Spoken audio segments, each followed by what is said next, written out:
switch my name for that. Vito LaBella. Life, Could you imagine You're that? gonna be Vito LaBella. Could you imagine that? Life the beautiful. The beautiful life. Yes. It is. That's right. how to translate it, right? Right. Life That's is how you say beautiful. How can we achieve that? I'm sorry? How can we achieve that? Can we achieve that? Well, we have to go back on the right path, right? We got our way. We got to make New York City a beautiful place to live again. New York City, New York State. We kind of got sidetracked, I think, over the last few years, and we got to get back to the way it was. We got to get back to a business-friendly environment, a safe city, good schools, and the policies that they've been put into place these last few years are just totally going in the wrong direction. So you're a former police officer. Police lieutenant, yes. How you describe the situation in New York when you being the officer and right now? Look, so I started in 1986. I came on in 1986, a very, very long time ago, a very bad time in New York City. Right. And I was promoted as sergeant in 1989 very quickly, and I was a training sergeant. I was a anti-crime sergeant, and the same thing as a lieutenant. I was most of my career was spent doing quality of life in the subway, quality of life enforcement, arresting fare beats, TOS, smoking, drinking, whatever it is, whatever mess you saw on the subway. Jumping over things. That's the turn. That's zero tolerance yes, when you yes, started. Yes, right? yes. That's when I started, right? And crime was horrible, say from 1990, and because of Giuliani and broken windows and Ray Kelly, and then later on Bloomberg, we got crime down to historic lows. The quality in the subway was so much better than it is today. Well, as far as vendors and panhandlers and homeless and mentally ill, all of these individuals are living in the subway, and it's going back to the way it was in the 70s, and we just can't let that happen. So for the police officer, there is a list of rules, right? How they have to act. Right Today, now, you mean, today. Right. Yeah. Right now, it feels like more agenda right now for the police officers. I feel like they are scared to do their job. Oh, absolutely. Absolutely. So the policies they put in place, you probably know, they took away the officer's qualified immunity, which means that if they do anything wrong, or if someone thinks they do anything wrong, if they make something up and say they do anything wrong, they can be sued. And then the question is, will the city indemnify them? Will they cover them? If somebody sues them and gets a judgment, will the city cover them? And that's a question. With interruption. So any action of a police officer can be subjected to court proceedings, right? Anything. And that even rightful and lawful, right? Correct. So yes. now there's nothing any officer can do to avoid that. Yes. Well, what the officers do is they do as little as possible.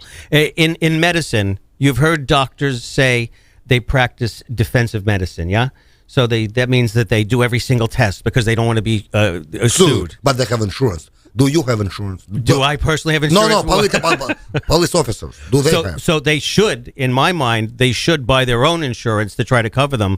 But what happened was the city formerly was their insurance. They were covering them. And now the city says we're taking away your immunity, your qualified immunity. So we may not cover you for what you do for doing your job, which is insane.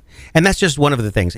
Anytime a police officer, we saw in the news, it was about the police officer fighting the police officer. There was two police officers actually, and two individuals. The one 16-year-old kid, right? That 16-year-old kid, he beat the fare. He tried to beat the fare, and then the officer challenged him, and they got into a brutal fight. If you saw that fight, this guy is punching this cop in the face. At one point, Well, that's assault. It's on video. of course it is on video. Yes, but at one point, the 16-year-old kid had the cop in a chokehold. Right. Oh. If the police officer had done that to him, fighting for his life, and the police officer had put his hand on his neck or had put his hand on his chest, the police officer could be told, well, you know what, that's an unlawful move. You're not supposed to do that. We're going to charge you. We're going to bring you up on departmental charges because you can't touch somebody's neck. Yet it's perfectly that's not the fine. Floyd case, right? Yeah. Uh-huh. So they passed, they're called the diaphragm law, a horrible, horrible law that the city council passed that prevents an officer not only from doing a chokehold. Now we can say a chokehold is a very specific thing, and a headlock. I wrestled when I was a long time ago. I wrestled. A headlock is not a chokehold. A chokehold is when you constrict the arteries or you constrict the trachea, the breathing, and a headlock is when you use your weight to bring somebody down. Okay, so there's a total difference. If you have a big individual that you're trying to fight, you know what, the right move might be to jump up and use your weight to get him down. So it's a wrestling move. That's all it is. That's what happened in Staten Island, probably, right? Well, yeah, that's a whole different issue. Right. What happened in Staten Island that was totally politicized to the point of it was a horrible situation, of course, right? No one should lose their life, but there was so many other things going on there that was just, it was a whole political agenda that they had going. Right. But the whole point is that, a perpetrator can put a cop in a chokehold and he gets let out, no problem. But if the cop were to do that, he would get into trouble. So it's just, this is why cops are doing is self-preservation. They're doing the minimum they have to do to get through their day, to get through their week, to go home for their families. And unless you support the police, how could you blame them? So how can we return things back to normal? Well, in this area, I mean. Well, you have to pass laws that protect the police officer, but protect laws that if an officer is doing his job, in good faith, that he's protected from these nuisance lawsuits, that he's protected from criminal prosecution, he's protected from departmental charges. You have to make sure the police officers know that if you're doing your job and something happens, we're going to support you. We're going to take your side. We're not going to take the side of the perpetrator. Yeah, but what we went through for the last years, that's how it was, right? First of all, it was to defund the police. Yep. Then our state spent millions of dollars for the advertising to recruit more police officers to go to the school, right? To become So it doesn't make sense. Right. First of all, you cut in the budget for them, then you spend in money for the advertising to become the police officer. What is the situation right now? Because I know a lot of officers, they retiring. went for the early retirement. Right. People and are nobody wants to retiring. go to the police school. No one wants to do it. So the people are retiring. People are going to other municipalities. I can't tell you how many people are retiring or leaving New York City and then going to Florida. And Florida People loves all them. Long Island. I live on Staten Island. All my neighbors moved to Florida, and most of them it was like former police officers. Vito, can I ask you, from your point, what starting salary right now for police officer in the force? I couldn't tell you. I couldn't Google it. I don't even know. It's been a long time since I had to worry. In New York City. It's been a long time since I had to worry about that. But I'm guessing it's probably 50,000 maybe. That's nothing. If it's that. No. Yeah. I mean, it goes For New York City? Comparing for inflation, inflation, take into consideration of all factors, and that risking of life also. Right. There's a 5-year stretch out, and here's the thing: you can raise the salary. Everybody wants more money, right? And no one's going to turn it down. Yeah. But the money is not what's pushing the police officers out. Oh yeah, definitely. It's not the money. You can raise the money, but if you continue treating the police officers the way you are, you're not going to get people that'll come and do what they have to do. See, I mean, you could get them to come take the job. You see them standing around, and they're there, and some people, that's all they want them to do. There are some people. Sometimes it deterrents. Sometimes it works. Well, very rare. If you, from my personal experience, if you have 2 police officers standing right in our room here, you know what they protect? They protect the room, but they're not protecting down the hallway. They're not protecting down the basement. When the lobby you come in, they're protecting what they can see.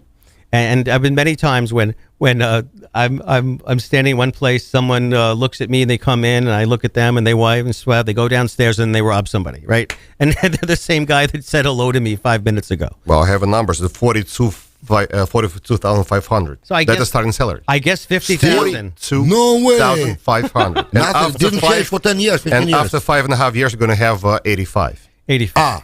And then but you have to survive on streets of New York for 5 years. 5 years. Yeah. Right. Yeah. For 5 years. Right. Whoa. Right now, I'm sorry. Overall, like a crime question. Is there any way to reduce gun violence in the city, avoiding stop and frisk? Real way. I mean, is there anything we can do besides that? Well, I mean, look. So stop and frisk was overused, and then the response was a course correction that went way too far. Okay, so when you had 250,000 stop and frisks, you were stopping the same people maybe once or twice a week. People maybe just going about their business, so that was fine. It should have been more focused. Stop and frisk is a very important tool that we need to use. We need to use it in a controlled manner, in a constitutional manner, in a way that respects everybody's rights. Yeah, but you cannot. I'm sorry for interruption, but you No, go cannot ahead. avoid doing that, especially in certain part of New York City where it's more common to find a gun in the pocket of a person. Exactly. So look, so the whole point of stop and frisk was you wanted people to be afraid to carry a gun, right? That's the point. Yeah, That's the point. it's like the speed cameras. Not all of them work, but you know they're there and you're not Yes. speeding. That's how it works. The problem is it runs up to constitutional protections, right? I mean, you ask a cop, you ask a captain, they'll say, I could get crime down to 0, but we have to throw out the Constitution. So in our society, we have to balance our rights of freedom versus our desire for public safety. And it's a very tough balance. And I think that right now, what happened is if they've gone too far with the freedom freedoms, right. and not the safety. Okay, we have at the mayor your former colleague, Yes, Eric. Eric Adams. How you consider his like achievements in a safe department? So right now, Eric is calling for a 1085. And in police terminology, he's looking for help. Okay, and that's why I'm running for Senate to give him the backup that he needs because he's not Will getting he the backup. work with the Republican? I think he will. I Why think he not? was a former No, I'm just Republican. You gotta do it.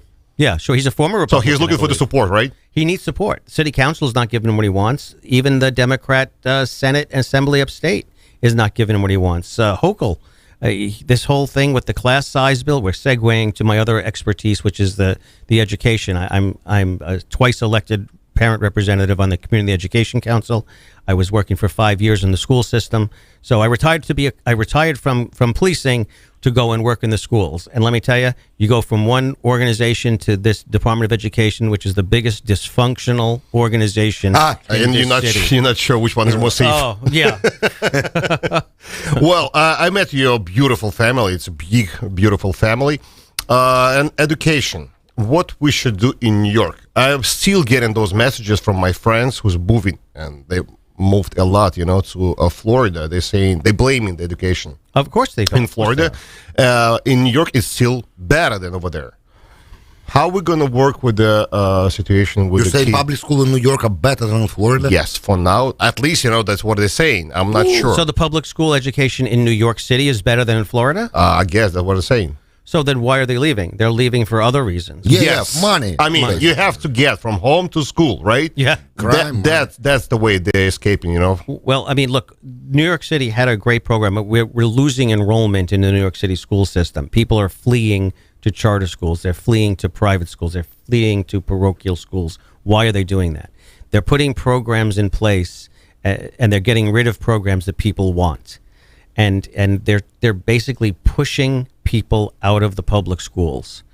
And I'll tell you what they're doing. They're getting rid of programs like gifted and talented programs. They're getting rid of this specialized high schools, the screen schools, the good middle schools. And the idea is what the progressive left, what their idea is they take all of the kids and they put everybody in one classroom, and some people are reading 2 grade levels above, some people are reading 2 grade levels below, and they think magically everything is going to be great. Well, that's just not the No, they're case. going to lower the level of advanced kids Well- and bring up some level, probably, if it's possible. Well, their idea is thinking that if you take kids that are and I'm using the state exam. State exam is from 1 to 4.5. If you take kids and they have a 4.3, 4.4, and you put them with kids that are reading it at 2, that they're somehow just sitting next to each other is going to help them. And that's just not true. That's just not true. It's not true. It's not what the parents want. Parents want every child to be the best as they can be. It's called self-actualization, right? And That's anti-American, whatever they try. That's a problem. It's anti-American. well, we have to get back. They call meritocracy a dirty word. They do. They say, well, if you believe in meritocracy, if you believe in individualism, if you believe in all of these things that made America what America is, somehow that's wrong. Well, that's what I was saying. They're anti-American. And that's insane. That's insane. We want to make every child. We want to meet them where they are, and we want to make them the best that they could be. Yeah, but our president, he's saying we have to be compatible with China, let's say. But it starts with education, right? Well, So China- now China's when- different story. Right now, we are changing the science to ideology in the schools. Basically, most of it, right? We're cutting some hours, from the science to some ideas that we're trying to explain our kids, like transgendering, race, and all those stuff. How in the 10 years or 15 or 20 years or next generation, a couple generation, how you see we're gonna we're be on the already market? behind. China, Russia, they're you know what they're teaching their kids? They're teaching their kids math. Yeah. They're teaching their kids Always been how like to that, read right. in their language. Right. They're probably teaching them how to do a second language, right? How many languages they teach the kids in Russia or in China? Everyone learns English, Well, right? English two at or least, German, yeah. right? At least two. And here in this country, you know, we're lucky if we speak English well. But they also have in public school Spanish. I think people they study Spanish In Russia? right? No, here. Here, well, so it's depending. This is called the dual language programs. There's not enough of them. There should be more of them. We should have an accelerated choice for parents who want a specific kind of education. Can you tell me, do you have any chance to have voucher program in our state? You know, I'm supporting as a Republican, so we want the money to follow the child. So, you know, you never say never, but you parents who are unhappy should have the option of taking the money. The money doesn't belong to the schools. The money should be for the education of the child, so that there should be checks and balances. We may make sure that it goes to a school that's accredited, of course, but the parents should get some kind of money to give to their schools for whatever school they want, whether it's parochial, private, or charter. How would you think trade unions, school professional unions will react for that? Well, I mean, you got to give the them teachers something. union, the UFT. Yeah. But you got to give them something. What you going to give them then? Well, I mean, look, that's the problem. So there's a class size bill up in Albany right now, waiting for the governor to see if she's going to sign it. We're familiar with the class size bill? No. So they think that Reducing the there's number a of bill. people. Oh, yeah. Right. So several years ago, there was a lawsuit because the state wasn't giving the city the money that they were supposed to give them. So finally, after years and years, the state said, fine, we'll give you this money. And now everyone is trying to grab. So what they passed this bill saying they want to bring the number of children down in the schools by 5 kids in a class. So if it's 30 kids in high school, they want to go down to 25. If it's 25 in elementary, they want to go down to 20. Well, that's going to cost, first off, it's almost impossible in New York City because where are you going to put them? Our schools, our best schools in District 21, District 20, they're already overcrowded. What are you going to do? You can't build floors up to the sky. You have, the only way would be to reduce the number of kids in these schools, put trailers around the school, send them to different schools. It's insane. You hire 13,000 more teachers. That's not what these people wanted. The people, and I know the people who sued for this fair student funding, and no one ever said we want to use this money to hire more teachers to reduce class size, because going from 25 to 20 kids is not going to work, right? You would have to go from 25 kids to 12 kids to really have an impact. What would work, and what I'm suggesting, is you want to make sure that there's a summer rising program, summer school, for everybody kid who wanted. This year, so many parents tried to get their kids into summer school, and they were locked out of summer school within an hour of it opening up.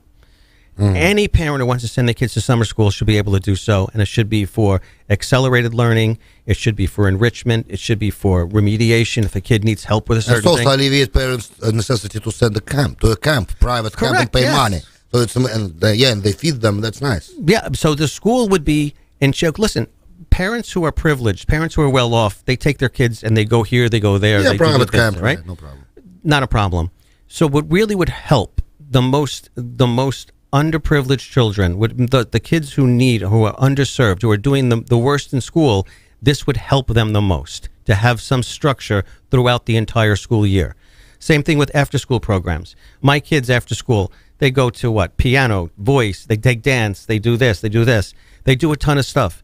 And we're lucky, we're privileged that we could afford to do it.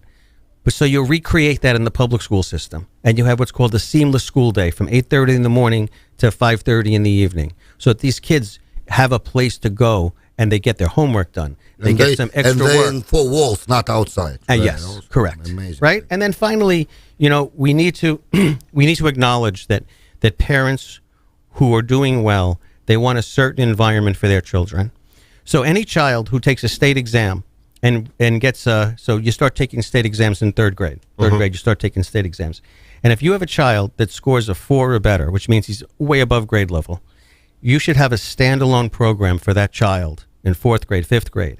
And then going forward in middle school, 6th, 7th, and 8th grade, you should have a standalone school so that any child who scores a 4 in their math state test, in their English state test, they have a place to go. I was lucky enough and honored to be the PTA president at the Krista McAuliffe Middle School, IS 187. It's considered one of the best schools in New York State for middle school. Those in the children city? in the city, yes, 65th Street and 12th Avenue.